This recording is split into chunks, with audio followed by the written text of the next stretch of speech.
Dick, did you want to say just a few words? He had an announcement to make, and we have a couple of minutes here, and I thought we would jump in. And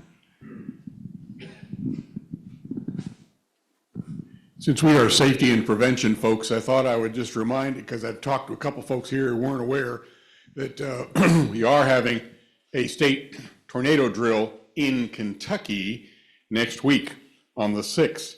And the reason I bring this up is from, I'm the trauma coordinator, and from a trauma, safety, injury prevention kind of a basis, this would be a great time to do a timeout perhaps in your organization, within your facility, to talk to them about, what would you do, where would you go, should we be prepared for, how are you going to get your alert or your alarm.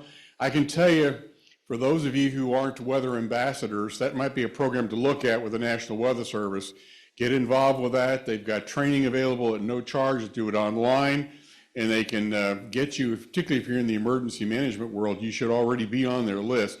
But I can tell you that a couple of days ago, Joe Sullivan from National Weather Service Louisville, which is the lead office for Kentucky, he was very nervous because we were expected to get a line of really severe storms, 70+ mile an hour winds, and he said, we're going to be hit somewhere in this state with some F2 tornadoes, 113 miles an hour plus, and he was very concerned that it was going to happen in the middle of the night when nobody was awake.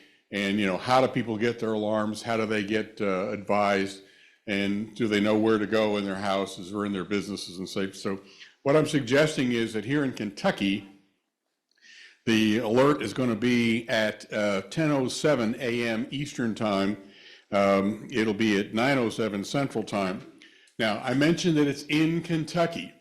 Unfortunately, my friends at the Weather Service haven't coordinated this really well, because if you are in Illinois, it's going to be on March the 6th, but it's going to be done at 11 o'clock Central time.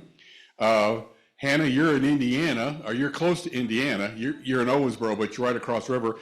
Indiana's going to do their drill on Tuesday, March the 12th at 10 a.m. Eastern time or 9:15 Central time.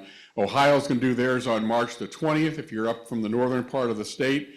And West Virginia's can do theirs on March the 20th and so forth. There's a place you can go at weather.gov/safety, and there's a schedule that they have available there of where all the severe weather weeks are going to be, when the scheduled weather tests are going to be. And like I said, it's a great opportunity to do a timeout with your folks. I've got stuff posted at the Kentucky Hospital Association for my people. It's been up for about a week now. And I want them to see, where should they go, what they should look like, what they should look for, whether they're at home or whether they're at work, and so forth. So just wanted to mention that. Put it on your radar. You're all in the injury prevention areas, and let's get the word out here, guys. We need to be safe.